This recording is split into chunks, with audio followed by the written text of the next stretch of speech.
Please welcome to the stage John Denton, A.O. of the International Chamber of Commerce, J. Truesdale of Veracity Worldwide, LLC, and Olivia White of McKinsey & Company.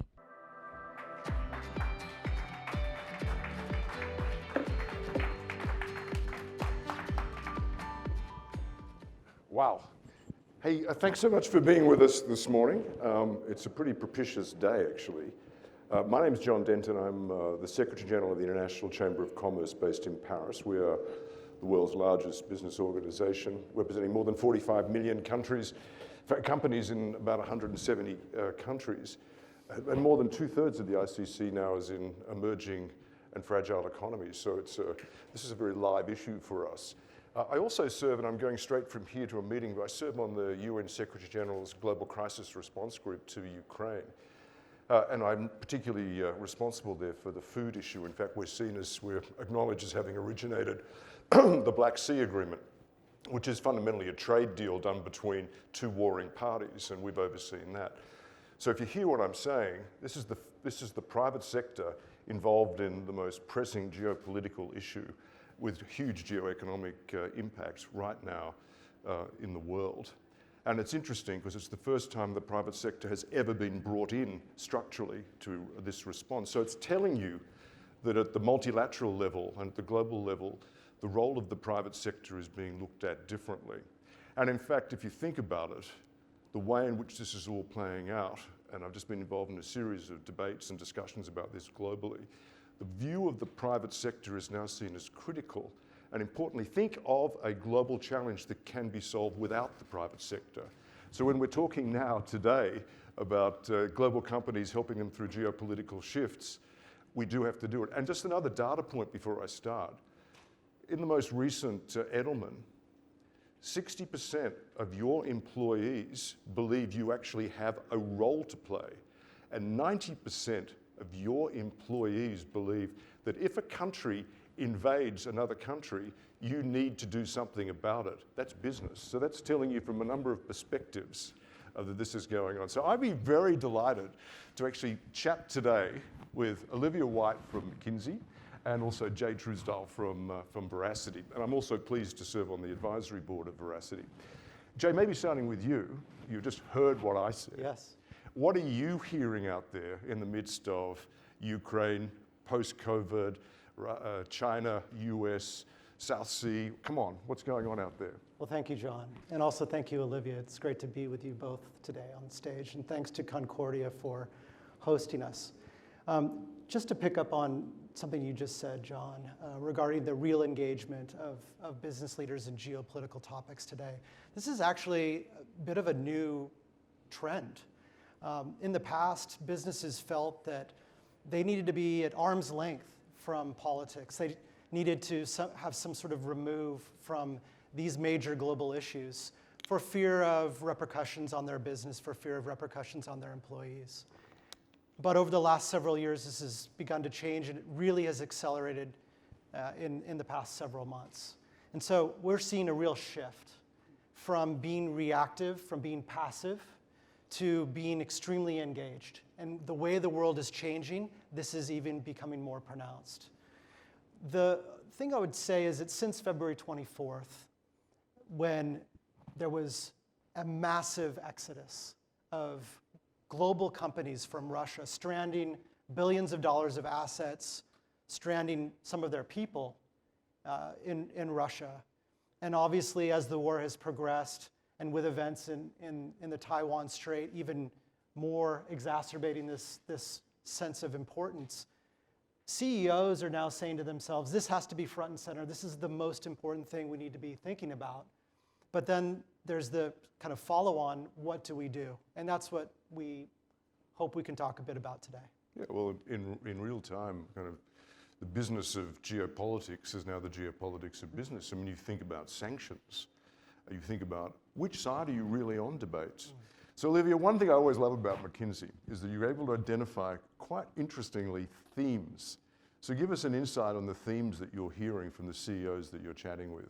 Yeah, no, very happy to. And I'll say that after the war in Ukraine started, we identified 12 at that point themes that we thought that in the near but perhaps medium to long term might be important. And in fact, many of them are bearing out as meaningful. Now, 12 is a big number, so let me highlight five themes, all of which I think actually have real rapport to what we're talking about. So first is just the impact on poorer households in particular in Europe. A lot of this has to do with rise in energy prices, issues with supply, broader inflation, which mean that the bottom fifth or so of people might see discretionary spend cut by roughly half, which is a lot. But also, the vast majority of these poor households actually live in the east of Europe, many in countries that opened their arms to Ukrainian refugees.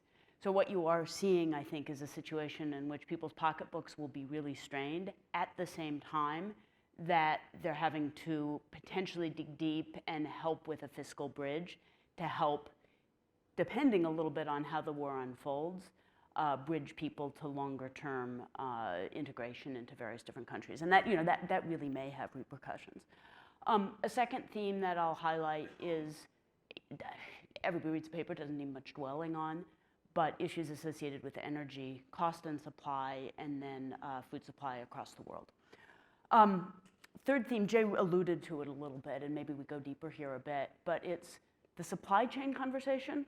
So the question around supply chain resilience and the degree to which this has been brought to the fore, but more broadly, the way that global flows are working, and will they continue working as they have been? And this is flows of goods, but also flows of people, of capital, really quite importantly, and then of data and of IP. And we actually do have a report on this coming out soon through McKinsey Global Institute. So, there's some points there maybe we can discuss. Fourth, impact on the global south. So associated with inflationary pressures, with potential food scarcity, but also what are implications going to be for countries that want to make sure that on a broad base they have the supply that they need looking forward in a international market, are able to sell the things into that market that they do sell, and are also just thinking about their creditworthiness and what they may need to be borrowing in the future. And I guess the fifth thing I was going to say, we've already hit on a lot, but what is the role of companies across this landscape? And it really does seem to have shifted quite dramatically, or at least have crystallized in its shift quite dramatically over the past months. It's amazing. So many of the themes you've identified, I mean, I kind of live, because I said 2/3 of my constituency are in these vulnerable economies in the global south. And 80% of countries, as we know, have not put sanctions on Russia, and they're from the global south, and we can come back to that. Yes. But you actually touch on the supply chain on something which is, I think, really worthy of kind of a bit of a deep dive around critical resources. I'm kind of lucky, two of my board members at the ICC, one leads the French strategy on critical resources, and the other leads the German strategy on critical resources. And I think it's easy to talk about it, but let's sort of delve a little bit, Jay, with you about, well, let's take critical resources. How does that work out in terms of how a company thinks about things, strategizing, et cetera? So over to you. Well, first of all, I agree with Olivia's assessment of kind of the dimensions of disruption. And of those flows, supply chain considerations, obviously it's been front and center for businesses globally, and critical minerals is among the topmost issues. I'd love to get to that point, but let me just answer the second part of your question first, which is, what can companies do about this? We believe actually that there are specific steps companies can take. There are three. The first is to really understand what risks you have, and you have to dimensionalize them in some way. You can prioritize your risks based on what's likely to have a great impact on your business across business units and geographies. What is likely to happen? What's the probability if there's a high probability?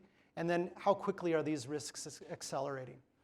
And then you need to sort of step back and say, of those prioritized risks, we need to build scenarios around those risks, kind of taking a page out of the military, taking a page out of what the intelligence community does, and really figure out how those risks might be triggered, how they might evolve, and then what is your aspiration for dealing with them, and what's your current capability in understanding that gap. And then the third thing you need to do is you need to try to fill those gaps that you identify in terms of plans. Do you have the right plans? Do you have the right processes? And do you have the right people? So in the case of critical minerals, Let's look at the United States, for example. The US imports 100% of 17 critical minerals. 50% of an additional 30 critical minerals are imported by the United States. And these are coming from certain countries in the world. Most of these critical minerals are actually concentrated in certain places. And so from a geopolitical perspective, those are the hot spots. Those are the places that companies need to be most concerned about. Take DRC, for example.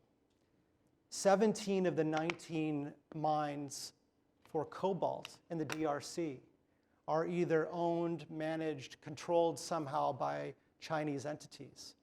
Cobalt's a critical input for a variety of green energy transition technologies.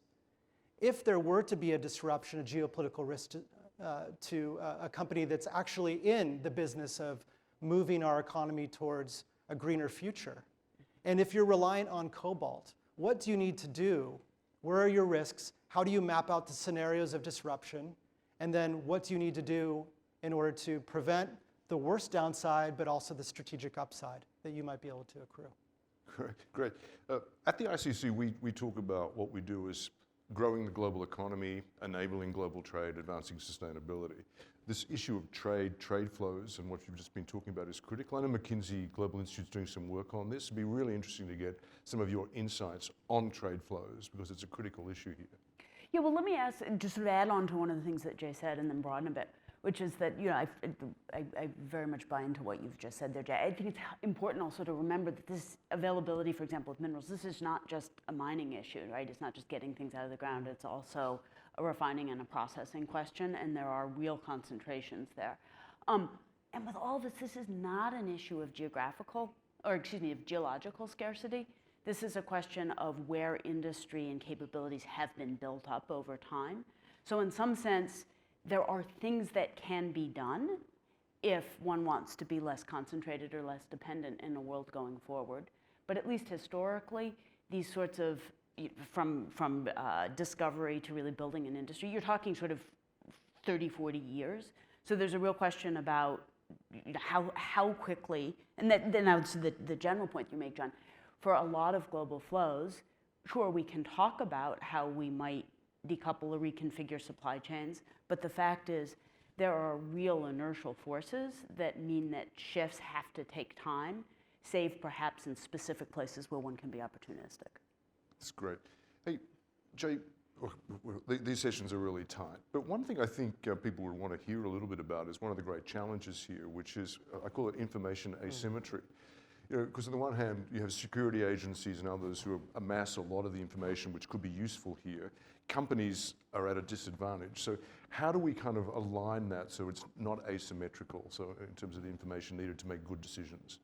It's a great question, John. I mean, most corporate leaders, whether they're executives or board members, are extremely well connected, integrated, have many friends who are experienced in these matters, and of course people are talking. And so they're getting sources of information typically from former or current government members, or getting information from corporate leaders who are operating in difficult environments.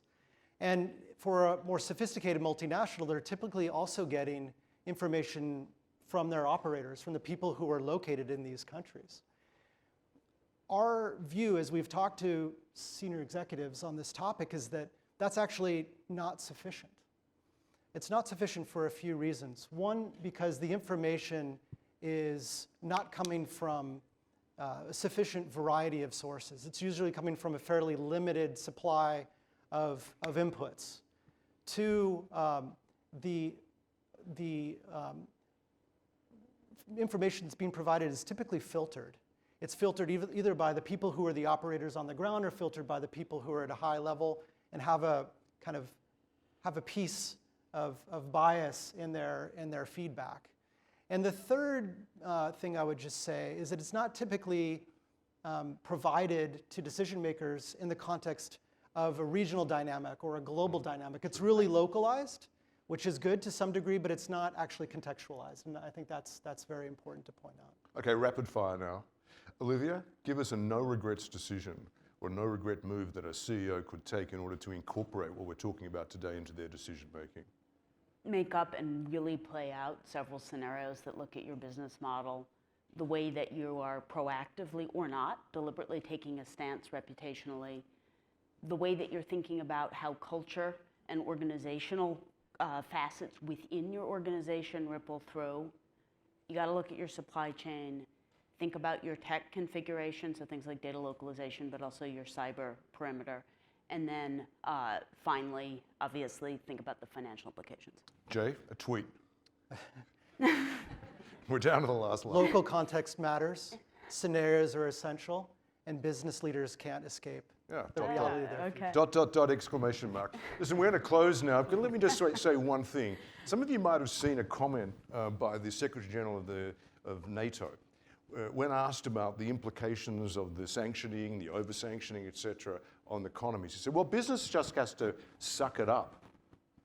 I say to him, and I've said to him directly, do you understand that without a strong economy, which is really only driven by the private sector, the ability to actually defend the interests of NATO, the ability to actually defend the interests of the global world will actually be severely diminished. Don't tell business to suck it up, bring business into the tent and actually learn from business as well. So thank you very much, Olivia and Jay. Great to see you. Thanks, John. Thank you.